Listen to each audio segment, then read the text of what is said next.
どうも、うどん屋です。今日はコーチング企画ということで、ライドラのコーチングをしていきたいと思います。綾瀬さんがね、やってて、スーパーボーラーのコーチングをやってて、ライドラバージョンのやつをちょっとやってみたいなと思ったので、今回はそういう感じの企画ですね。好評だったら続けようかなと思いますっていう感じのお試しの企画です。で、今回、見ていく人なんですけども、以前、ドロゼムストイっていうのとイベントで、ライドラやってて、僕のチャンネルでも前回リープの紹介動画みたいなの出した、トカナドさんっていう方のライドラをコーチングしていこうかなと思います。結構伸び悩んでる人とかね、参考になる部分もたくさんあるんじゃないかなと思うので、よければ最後まで見ていってください。それでは解説というか、コーチングの方を始めていこうかなと思います。この配置は、事前にコメントというか、分からなかったことみたいなのをね、教えてもらって書いてもらったんで、この配置はタウンホール破壊以降失速してしまったっていうところで、どうすればタウンホール壊した後失速しないかみたいなところを話していこうかなと思います。まず10ネジ側をカットして、このシングラリティとマルチまで多分見てますね、これは。シングラリティのマルチも結構ライドラからしたら、ちょっと嫌な施設なんで、この辺をシューターでカットできるのはすごいいいですね。で、3時からヒールを出して、攻めていきます。で、このトカナドさんね、僕意外だったのが上からね、攻めるんですよね。僕だったら下から行くかなって感じなんですけど。でもこのトームとかね、トームをここでかけて、しっかり待って奥でね、深いところでトームかけるのはすごい良かったですね。ちょっと一旦見てから話していこうかな。で、ここでライドラでタウンホールを落として、後半失速したっていうのはこの辺からかな。この辺からだろうな、多分。この辺のライドラが今いるんですけど、この辺からちょっと、これはね、なるほどね。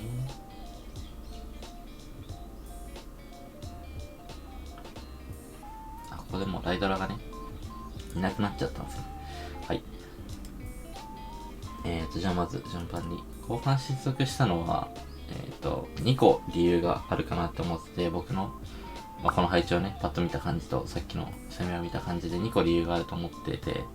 1個目はね、面選びなんですけど、トコナドさん今回こっちから行ったけど、僕はね、こっち派なんですよね。理由を言ったら、こっちの方がね、施設がね、重いんですよね。イーグル周りとか。こっちから攻めたらどうしても最後に残しちゃうことになるから、これで、ちょっと後半重くて、後半失速する原因かなと思ったのが1個あるんですね。面の決め方の、ちょっと1個参考にしてもらえればいいかなと思うんですけど、僕がいつも、マルチとかでやってる面の決め方、迷った時の決め方なんですけど、この配置みたいにイーグルとモノリスが結構ね、対角にある配置で、こっちから攻めたらイーグルが先壊れるけどモノリス残るし、こっちから攻めたら、モノリス先壊せるけどイーグル後半残るみたいな配置が結構多くて、こういう時の、どっちから攻めたらいいのみたいな決め方の一つの指標が、この2つの施設の周りを見て、どれだけ、どっちの方が施設が密集してるかっていうのを見るんですよね。っていうのも、ライドラは最初ショテレージとトームでバーって削るのが結構特徴的なんですけど、その時に、当然っちゃ当然なんですけど、このたくさん施設がある方から攻めた方が、そのレージとトームの無敵時間中に、たくさんの施設削れる可能性があるんですよね。だから僕こっちから攻めるって言ったんですけど、こっちから攻めたら、この辺削れるか削れないかわかんないけど、後半に残る施設が、言ってもモノリスと、こっちマルチがこれ削れてるかもしれないから、モノリスとかだけなんですよね。モノリスだけなら、こっちから出た、シューターから出たバルーンとドラライダーとか、あと、ロイちゃんとかでもなんとかね、ケアしきれそうなんで、ライドラ元気なうちにこっちを削って、後半に残る施設を少なくするっていうのがね、後半に失速しないようにする、方法かなと思います。で、もう一個の、後半失速したっていうところの原因が、実際こっちから攻めても、今これ、トカナドさんのね、この攻め88%まで伸びてるんで、もうあとちょっと何か改善すればいいっていう感じなんですよ。で、その改善のところなんですけど、ここですね、ここの、僕がもったいないなと思ったのが、このフリーズなんですよね。このフリーズはね、もったいなくて、かけるならイーグルまでかけた方がいいし、イーグルにかけないんだったらもう落とさない方が良かったかなっていう感じのね、フリーズですね。このフリーズが、マジで、取っとけるか取っとけないかで、この攻め、旋回かどうか変わったぐらい、このフリーズ、大事なフリーズだったんですよ。っていうのも、ライドラいるじゃないですか。4体いて、1体ミリですけど、1体 HP がミリで、残り3体はまだ黄緑ぐらいあるんですけど、このイーグルにフリーズがかかってないことによって、ここでイーグルがね、こう、3発当たるんですよ。ここ今タゲってるから、このライドラ見てたら、さっきその3体黄緑だったんですけど、ここでもうさ、これも1体赤で、もう黄緑のライドラいないんですよね。1体赤で、まあ1体死んで、さっきのミリだったやつが。死んで、残りもう半分切って、まあ焦げ茶色ぐらい、黄色みたいな感じになってるんですよね、HP が。で、このフリーズもね、もったいなくて、これ、この辺に落としたらイーグルまでかかるんで、絶対イーグルまでかけた方がいいです。今から話すのは、ね、どうやったらこの攻めが全開になってたかみたいなところですね。まあ、あと、何ホール壊した後後半失速するのはなんでかみたいなところなんですけど、これ失速するのはね、正直、まあ、しょうがないかなというか、後半失速したら、そのライドラをどう生きながらえさせるかじゃなくて、そのライドラをもう捨てて、ロイちゃんとか、こっちのまだシューターの中にある援軍とかをどう生きながら得させるかっていう方向に切り替えた方がいいっていうのが、まあもう一個のその、さっき言ってたとこで、このフリーズを打たなかったと仮定してね、どうすれば全開になったかっていうのを喋っていくんですけど、ここ打たなかったって仮定して、ここはまだいい。ここはまだイーグルにかけたらいいんだけど、この、さっきの、シングラリティだけにかけたフリーズなかったってしたら、で、ここもね、イーグルにかけてたらね、だいぶ変わったと思うんだよね。ちょっともったいなかったかな。今、ロイちゃんをこっちから出したんだけど、クロークまだあるから、ここね、イーグルとマルチとか、多分クロークでね、耐えれるんですよね。だから、ね、今こっちシューターがいて、こっち、まあ、アチャクイとか、クロスとか、トウスキとかがいて、だからね、ロイちゃんはね、こっちの上から出して、これが割れるタイミングでね、シューターが割れるタイミングで上から出して、今さ、このアチャクイとか、クロスとか、トウスキとかはさ、ドラゴンライダーとバルーンをたげってるじゃん。この時に、ロイちゃんこの辺から出して、こうバーっと来て、ここにまあフリーズ打ったりして、この2つの施設処理して、で、クロークを吐いて、マルチとかイーグル折って、で、ロイちゃんここで処理した後にパンパンって、シールドを使ってこの辺折ったら、前回もいけたんじゃないかなっていう感じですね。だから、フリーズの呪文の範囲を有効的に使うのと、あと、まあ、面選びのところで後半に残る施設をなるべく少なくなるような面から攻めるっていうのが、まあ、後半失速しないようにさせる方法かなっていう感じですね。この配置に関しては。じゃあまあ次の配置いこうかなと思います。はい。はい、2本目の配置はこれですね。これ結構テンプレの配置なんですけど、3時からまずはシューターを出していって、この辺かーって削っていくですね。これも僕、この配置攻めるときこんな感じで攻めるですね。同じ感じで。3時をまあある程度削ったら、次は9時のところをカットしていくって感じですね、多分。こっちのここをカットして、これもいいですね。すごく。年貢のして、こう、アチャクイ、ちょ待って。アチャクイをなんか出してクローク書いたけど、これはミスかな？多分ミスだと思うんですけど、クロークは書かなくていいですね。まあ多分タップミスだと思うんですけど、で、ライドラを出していくと。ちなみにこの配置のね、トカナドさんが言ってた、一言コメントみたいなのは、防衛タイタンで9時サイドの進行が遅くなり、面が崩れ、中央の高火力帯にライドラが進行しなかったっていう感じ。タイタンこうですね。このタイタンに、9時側に引っ張られて、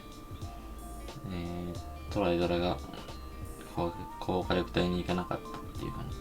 じ。中央の高火力帯っていうのは多分ここのことだと思うんですけど、そうですね。なるほど。なるほどね。これはね、結構さっきのよりは簡単かな。この配置は明確にここ直すっていうところがあるんですね。はい。じゃあ、ちょっと解説していこうかな。まあ、9時側の、反れて、面が崩れてっていうところなんですけど、まず。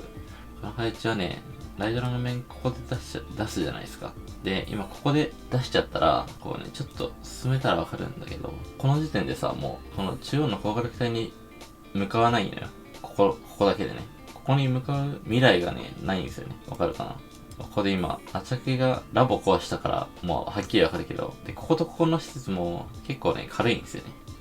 迫撃砲と対空砲も結構軽くて、先に壊れちゃうともうね、ここにいるライドラはね、このロイちゃんに釣られたりしてね、こっちに行くしかなくなるんですよね。だから、ここの高火力帯に向かわなかったのは、タイタン関係なくて、実は。ここを壊さずに、こことかね、壊さずに、今、この辺で出してるじゃん、面この辺で出してるのを、一番端っこをこのアチャドぐらいにして、で、こっちの端っこをこのキャンプぐらいにして、この4施設ぐらいでね、出したら、結構うまくいく、この配置は。このキャンプに行ったライドラはこっちに行くんですよ。で、このアチャ島とかに行ったやつはもうこっちに行く。このね、で、今サイドカット僕大事って言ったりして動画でもね、何回か言ってるけど、この配置に関してはね、サイドカットをせずに、あえて反らしてやるっていうのがすごいね、使えるテクニックというか、結構難しいんですけど、だからこの配置でこうカットしちゃったから、サイドカットがね、で、こっちから出しちゃったから、これタウンホールの奥じゃん。でもタウンホール火力高いし、ポイズンで、ライダラがね、やられちゃうから、ここの位置で目指した時点で、このタイタンとか関係なくに、中央の高火力帯に行く未来はね、実はなかったんですよね。で、じゃあどうしたらいいかって言ったら、もうちょっと、面を12時にずらして、で、アチャクイとババキンを、この辺穴開けて、ババキンとアチャクイをこうルート入れて、このイーグルとかを、折りに行くような感じでルートを作って、中央まで、この、キャンプに向かわせたライドラで降りに行くっていう感じが良かったかなと思いますね。まあでも面が崩れたりっていうところ、面を意識してるのはすごいいいかなと思います。その面をもうちょい12日にずらすだけで、この配置はね、劇的に取りやすくなるんですよね。こんな感じですね、この配置は。では、まずちょっとね、今の話、面12時にずらすだけでそんな変わらんやろみたいな感じでね、思う方がいるかもしれないんで、じゃあ最後ね、僕の全開リプを見せて終わろうかなと思います。はい。はい、この配置ですね。さっきの配置と似たような感じというか、ほぼ同じ感じの配置なんですけど、この配置はさっき言った面を12時にずらすっていうのと、ヒーローをちょっと後から遅れて出す、サイドカットをあえてしないっていうところと、ちょっと見比べるって感じでやっていこうかなと思います。こう最初穴開けて、ヒーローをね、こっち誘導できるように、ルートを作るって感じですね。こっちにカットして。で、ビュードラで、9時カットして、面をここで出していきます。さっきと位置違うの分かります？さっきのトカノドさんの、リプレイは、この辺だったんですよね。それが、この、ちょっと、弊社1個分か2個分かぐらい、12時側にずらしてるんですよね。で、まだアチャクイとか出してないんですよ。そしたら、ここに向かってくれるんですよ、ライドラが。このキャンプ壊してないから。このキャンプとラボに向かってくれて、で当然ヒーローに引っ張られちゃってこっちに行くんですけど、このヒーローに引っ張られちゃったライドラはもうこっちに行くしかないんですけど、このキャンプとかね、ラボに行ったライドラたちが、このね、中心部に行くライドラたちって感じです。で、バーキンタッチを切り出して、12時からね、こっちの中に入れていくって感じです。こっちに出しちゃったらここの施設がね、壊れた時にこっち行きにくいんですけど、こっちにもう逸れたやつはここの施設壊れてこっち行くことないんで、ちゃんと中心部に向かってくれるんですよね。だからキャンプとラボに向かったライドラの数がイコール中心部に向かうライドラの数って感じなんで、その面のね、位置をね、ちょっとずらすだけで結構ね、展開は簡単になるんですね。この段階でやって、フィスト使ったけど、まだババキンじゃない、アチャクイのクローク残ってて、で、シューターの中の援軍あって、手持ちにロイちゃんあって、あと一発レイジもあるって感じなんで、もうすべてはね、面の位置なんですよね。面の位置でライドラをコントロールするって感じの、これはいい例ですね。最後レイジちょっとミスっちゃったけどね、位置。そうだから、面の位置は本当に結構大事ですね。面の位置と、あとフリーズかな。花田さんはそれを直すだけで、だいぶ取れるようになると思うんですね。トームのタイミングとか、レイジとかは結構できてるかなって思ったんで、もし取れないなとか、伸び悩んでる方がいたらね、自分のそのライドラの面のその向きというか、攻める面は合ってても、その位置が上手い人とどう違うかなとか、いうところも見てみたらね、結構、それが全開への鍵というか、キーポイントだったりするんで、フリチャとかで試してみてください。じゃあ今日の動画はこの辺で終わろうかなと思います。最後までご視聴くださってありがとうございました。また次の動画でお会いしましょう。バイバイ。